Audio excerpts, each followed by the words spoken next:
7월 17일 수요일 하나님 말씀 열왕기하 12장 1절부터 8절입니다. 함께 같이 읽겠습니다. 예후의 제7년에 요아스가 왕이 되어 예루살렘에서 40년간 통치하니라. 그의 어머니의 이름은 시비아라 브엘세바 사람이더라. 요아스는 제사장 여호야다가 그를 교훈하는 모든 날 동안에는 여호와 보시기에 정직히 행하였으되 다만 산당들을 제거하지 아니하였으므로 백성이 여전히 산당에서 제사하며 분향하였더라. 요아스가 제사장들에게 이르되 여호와의 성전에 거룩하게 하여 드리는 모든 은 곧 사람이 통용하는 은이나 각 사람의 몸값으로 드리는 은이나 자원하여 여호와의 성전에 드리는 모든 은을 제사장들이 각각 아는 자에게서 받아들여 성전의 어느 곳이든지 파손된 것을 보거든 그것으로 수리하라 하였으나 요아스 왕 제23년에 이르도록 제사장들이 성전에 파손한 데를 수리하지 아니하였는지라. 요아스 왕이 대제사장 여호야다와 제사장을 불러 이르되 너희가 어찌하여 성전에 파손한 데를 수리하지 아니하였느냐. 이제부터는 너희가 아는 사람에게서 은을 받지 말고 그들이 성전의 파손한 데를 위하여 드리게 하라. 제사장들이 다시는 백성에게 은을 받지도 아니하고 성전 파손한 것을 수리하지도 아니하기로 동의하니라. 아멘. 이것은 하나님의 말씀입니다.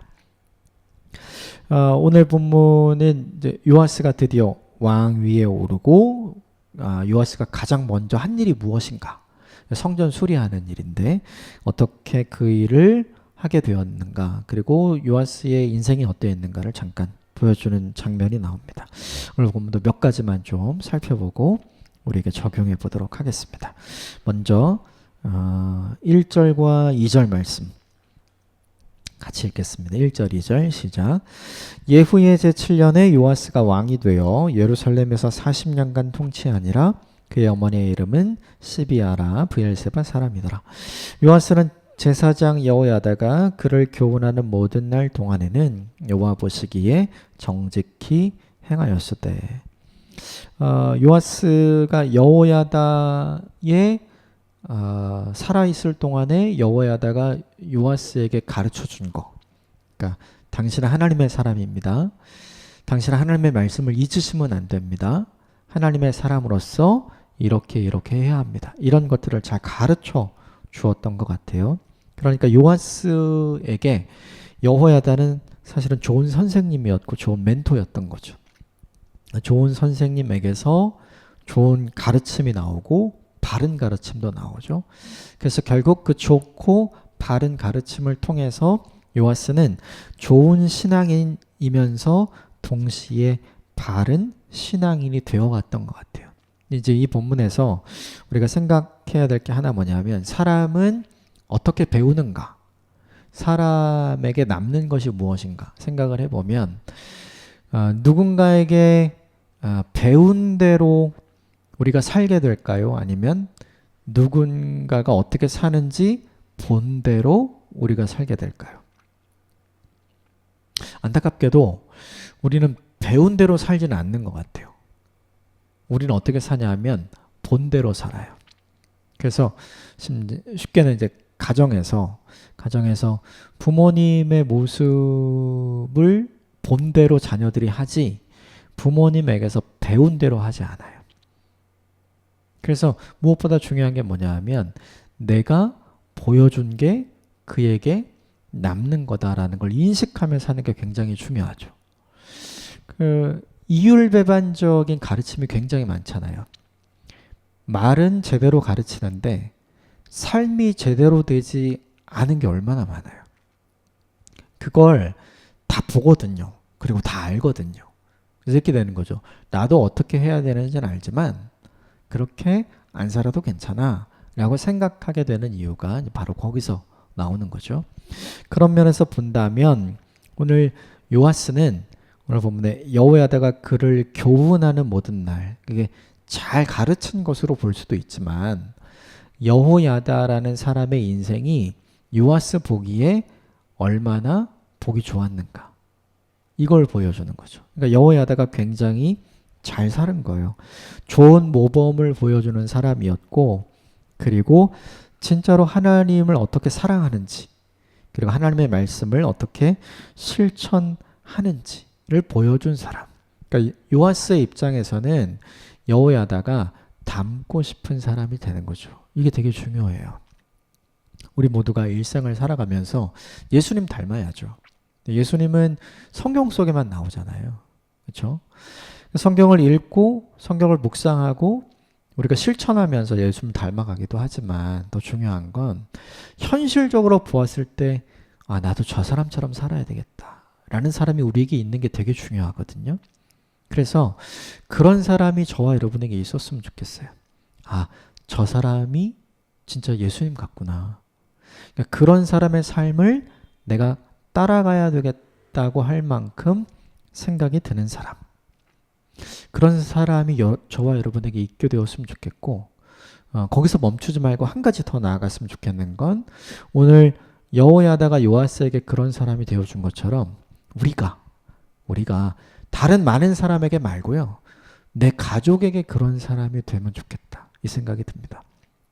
사실은 자기 가족에게 존경받기 제일 어려운 것 같아요. 가족에게 인정받기 제일 어려운 것 같고, 그런데 가족에게 인정을 받을 수만 있다면, 그렇죠? 남편이 아내에게, 아내가 남편에게, 자녀가 부모에게 내가 저렇게 살고 싶다. 저게 진짜 참 하나님 믿는 사람의 모습이다. 라는 걸 인정받을 수 있다면 얼마나 좋아요. 그렇죠? 저와 여러분의 인생이 그런 인생이 되었으면 좋겠어요. 무언가를 많이 가지고 있어서 어떤 큰 은혜와 복을 받아서 누군가에게 부러움의 대상이 되는 존재가 되기보다 오히려 그에게 그렇지, 하나님의 사람은 저렇게 살아야 되는 거지 라는 도전과 감동을 줄 수 있는 사람이 되시기를 주님의 이름으로 축복합니다. 이런 사람이 내게 있다는 게 얼마나 큰 복인지 몰라요. 오늘 그걸 이 본문이 보여주잖아요. 요아스에게 여호야다가 있었다는 게 얼마나 큰 복인가. 저와 여러분에게 이런 사람이 있게 되길 바라고, 또 아까 말씀드린 것처럼 누군가에게 저와 여러분이 그런 사람이 되었으면 좋겠어요. 3절 같이 볼까요? 3절 시작. 다만 산당들을 제거하지 아니하였으므로 백성이 여전히 산당에서 제사하며 분향하였더라. 요아스가 잘한 것도 있지만 요아스가 잘못한 것도 있다. 이게 3절의 이야기죠. 분명히 요아스가 왕위로 등극을 하면서 사람들이 어제 본문에 하나님의 약속의 말씀이 이것이구나 를 알게 되면서 사람들이 자발적으로 했던 게 뭐냐 하면 아달랴가 세운 바알의 신당을 완전히 없애버린 거죠. 너무나 잘한 일인 거예요. 그런데 오늘 본문에 산당은 없애지 않았어요. 이 산당은 높은 곳에 있었고, 이 산당은 크게 있는 것이 아니라 작게 있었죠. 그래서 개인이 은밀하게 높은 곳에 가서 바알에게 우상 숭배하던 이 장소를 일일이 다 하나씩 찾아내서 회파하지 않은 거죠. 근데 왜 이렇게 하지 않았는가를 생각을 해보면 가장 큰 걸 없애버렸잖아요. 어제 본문에 바알의 신당 자체를 없애버렸고 제단을 없애버렸고 우상을 허물어 버렸기 때문에 큰 거를 다 없앤 거죠. 그러니까 메인적으로 없애야 되는 큰 줄기는 다 없애버린 거예요. 지금 남은 건 뭐냐면 이제 자잘한 거, 작은 것이 남아 있는 거죠. 근데 그것은 그냥 놔둔 거예요. 쉽게 말하면 누구나 다 볼 수 있고 알 수 있는 보이는 곳에 있는 건 다 없앴고, 누구나 다 볼 수 없는 작은 곳, 그리고 으슥한 곳에 있는 그것은 없애지 않고 놔둔 거죠. 생각을 좀 해보면 왜 그랬을까 생각해보면 이쯤이면 됐어 라고 생각했던 것 같아요. 그거 산당에 있는 거 별거 아니야 라고 생각을 한 것 같아요. 근데 우리가 생각을 좀 해보면 큰 돌이 자기 눈앞에 있으면 다 피해갑니다. 큰 돌 때문에 넘어지거나 큰 돌 때문에 못 간 사람은 없어요. 그러니까 눈에 보이기 때문에 다 조심하고 그리고 다 피해가죠.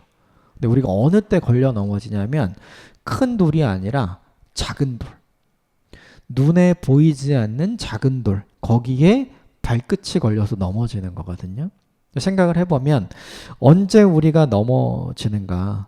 큰 돌 때문에 넘어지는 게 아니라 작은 돌 때문에 넘어지는 거죠. 언제 우리가 넘어지는가?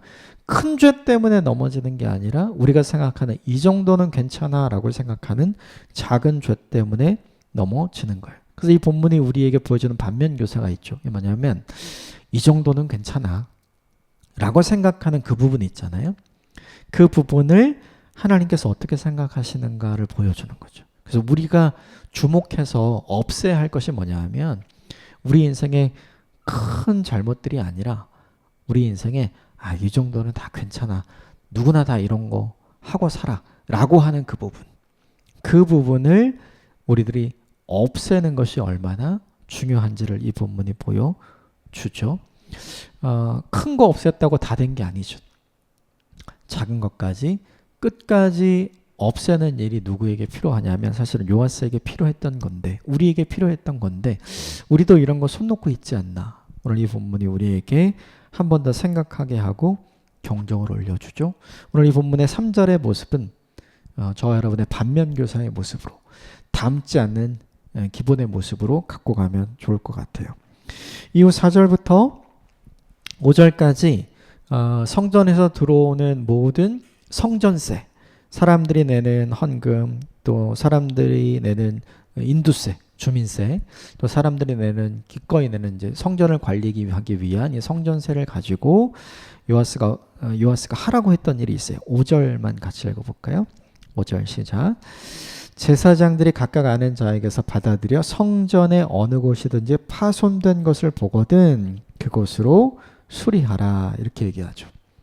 그러니까 성전에 이제 어제 본문도 나오지만 이제 성전을 지키기 시작했다. 어제 본문에 이런 얘기가 나오잖아요. 그러니까 적어도 여호람의 시대, 아하시아의 시대, 그리고 아달랴의 시대 그러니까 전체를 합쳐보면 한 15년 정도 되거든요. 이 15년의 시간을 성전을 방치해 둔 거예요. 귀하게 여기지 않고 잘 관리도 하지 않고 그리고 뭔가 고치지도 않았던 거죠. 그러니까 15년 동안 쉽게 말하면 그냥 아무도 들락날락 거리지 않고 그냥 폐허로 놔뒀다. 이렇게 생각을 해보면 15년 만에 얼마나 거기가 이상하게 바뀌었을지 우리가 충분히 상상해 볼 수 있죠. 그런데 그것을 요아스가 어떻게 이해하라고 얘기하냐면 다 고치라. 성전이라는 게 이스라엘 사람들에게는 하나님이 거하신다고 생각되는 곳 그리고 자기들의 신앙의 가장 중심이 되는 곳이잖아요. 그러니까 이 성전을 새롭게 관리하고 이 성전을 새롭게 수리하라는 일은 사실은 상징적인 의미가 있는 거죠. 그들의 믿음을 새롭게 한다는 것 그리고 하나님과 함께 새로운 관계를 갖는 길로 간다는 것 이런 상징적인 의미를 가지고 있는 거잖아요. 그러니까 이 본문이 우리에게 주는 도전이 이제 여기에 있는 것 같아요. 방치하면 망가지잖아요. 방치하지 말라는 거죠. 우리도 마찬가지 도전을 주는 것 같아요. 우리가 오래도록 하나님과의 관계에서 방치해 두는 영역 혹은 내 삶에서 고치지 않고 바꾸지 않고 이쯤면 괜찮아 라고 생각하면서 방치해 두는 영역이 우리에게 있잖아요. 근데 이 본문은 그것을 다시 돌아보게 하는 거예요. 성전을 수리하면서 하나님과의 관계를 새롭게 하고 성전을 바라보는 모든 사람의 신앙을 새롭게 한 것처럼 우리도 우리 인생에 내가 방치해 두지 말아야 할 것들을 바꾸어 가면서 수리해 가면서 하나님과 우리 자신의 관계를 새롭게 돌보라는 도전을 이 본문이 우리에게 하는 거죠. 리모델링을 할 수 있을 때 하는 것이 좋죠. 만약에 더 늦으면 어떻게 돼요? 완전히 무너뜨리고 다시 지어야 되잖아요. 완전히 무너뜨리고 다시 짓는 게 사실은 더 튼튼하게 지을 수도 있겠지만 사실은 훨씬 더 오래 걸리는 일이고 그리고 훨씬 더 비용이 많이 드는 일이죠. 생각을 해보면 그렇게 완전히 무너뜨리고 다시 지을 필요가 없게끔 잘 관리하고 수리해서 사용하는 게 중요한 거죠. 우리 신앙이 그런 것 같아요. 그냥 놔두고 방치해서 고쳐야 하지만 망가진 대로 그냥 둔 부분 이런 부분들을 찾아내서 고치는 노력을 하는 것은 사실은 우리의 신앙을 새롭게 하는 좋은 방식이 될 것 같아요. 그래서 오늘 하루 좀 생각해 보면 좋을 것 같아요. 내가 미뤄서 이걸 바꿔야 되는데 그냥 놔둔 내 인생의 삶의 방식이 무엇이 있는가? 내가 지켜야 되는데 지금까지 생각하지 않고 미뤄왔던 것들이 무엇이 있는가? 그런 것들이 있다면 당장에 그것을 바꾸고 실천해내는 일들이 하나님과 우리의 관계를 새롭게 하는 방식이 되겠죠. 오늘 그 일들을 한번 생각하고 적용해보는 하루가 되었으면 좋겠습니다. 오늘 6절부터 그 이후의 내용은 이런 일을 시켰음에도 불구하고 그 일이 제대로 이루어지지 않았죠. 6절 말씀 볼까요? 6절 같이 읽읍시다. 시작. 요아스 왕 제23년에 이르도록 제사장들이 성전에 파손한 데를 수리하지 아니하였더라. 성전에 들어오는 세금을 가지고 성전을 수리하라고 이야기를 했어요. 근데 언제 이 이야기를 했는지는 나오지 않습니다. 그런데 요아스 왕이 집권한 지 23년이 지났어요. 그러니까 상당한 시간이 지난 거죠. 상당한 시간이 지났음에도 불구하고 여전히 수리가 되지 않았다. 이걸 요아스가 확인한 거예요. 그럼 왜 이런 일이 이루어졌는가 찾아보니까 이렇습니다. 7절 8절 마지막 같이 읽읍시다. 시작. 요아스 왕의 대제사장 여호야다와 제사장들을 불러 이르되 너희가 어찌하여 성전에 파손한 데를 수리하지 아니하였느냐? 이제부터는 너희가 아는 사람에게서 은을 받지 말고 그들이 성전에 파손한 데를 위하여 드리게 하라. 제사장들이 다시는 백성에게 은을 받지도 아니하고 성전 파손한 것을 수리하지도 아니하기로 동의하니라. 왜 이렇게 지지부진한지 살펴보니까 제사장들 때문이었어요. 성전을 수리할 돈을 제사장들이 받아서 성전을 제대로 수리하지 않은 거죠. 생각을 해보면 솔로몬이 성전을 지을 때 7년 반 걸리잖아요. 오늘 보면 23년이라고 하니까 사실은 그만한 성전을 3개를 지을 수 있는 시간이거든요. 굉장히 오랜 시간이죠. 다 없애고 새로 지어도 3번 지을 수 있는 시간이에요. 그런데 그 시간 동안 전혀 아무것도 이루어지지 않은 이유는 뭐냐면 그 일을 맡아서 감당해야 할 제사장들이 그 일을 제대로 하지 않은 거죠. 그래서 그 사실을 알고 오늘 요아스가 이렇게 이야기하는 거죠. 당신들 이제 여기서 손을 떼십시오. 그리고 당신들이 이 일을 하지 말고 직접 그 일에 관련된 사람들이 이 일을 하게 하십시오. 그래서 2가지를 이야기해요. 역할을 분리를 시킵니다. 그러니까 이 일을 지지부진하게 했던 사람들을 싹 자르고 징계하고 이렇게 감옥에 보내고 이런 일을 한 게 아니에요. 그것이 아니라 그들이 더 이상 그 일을 하지 못하게 하고 이 일을 실제로 감당할 수 있는 사람들을 세워서 이 사람들로 하여금 그 일을 하게 한 거죠. 이게 이 본문을 왜 기록을 했을까를 생각을 해보면 요아스가 이 일을 잘한 거거든요. 그래서 이걸 기록을 해놓은 거예요. 요아스가 잘한 부분이 뭔지를 좀 생각을 해보면 이 사람들을 버리지 않아요. 이 일을 잘못했던 이 사람들을 버리지 않습니다. 이게 첫 번째로 되게 잘한 거예요. 2번째는 그렇다고 이 일을 멈추지도 않아요. 계속 진행을 시키잖아요.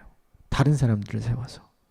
이게 무엇이냐면 사람도 놓치지 않고 사명도 놓치지 않는 거예요. 지금. 그러니까 제사장들이 이 일을 맡아서 했는데 지지부진하게 잘 안 됐잖아요. 그러니까 지지부진하게 잘 안 된 그 사람들을 치리하고 징계하고 감옥 보내고 뭐 이런 게 아니라 그 사람들로 하여금 이 일에서 손을 떼게 만든 거죠. 원래 이 사람들이 해야 될 일, 제사 업무만 담당을 하게 만들었던 거예요. 그래서 이 사람들하고 불편한 관계를 만들지 않습니다. 오히려 다른 사람들을 세워서 그 일을 하게 하죠. 이 사람들은 이 사람들대로 관계를 살리고 그리고 새로운 사람들을 통해서 자기가 원래 하려고 했던 성전의 수리와 보수는 계속해서 진행이 될 수 있게 한 거죠. 우리는 가끔 이렇게 생각을 해요. 사람이 중요하냐? 사명이 중요하냐? 우리 고민을 하게 되거든요. 이게 성전 수리하는 일 다 하나님 위해서 하는 일이잖아요. 그렇죠? 하나님을 위해서 하는 이 사명을 중요하게 생각하면 그 일을 감당하는 사람을 하찮게 여길 때가 많아요.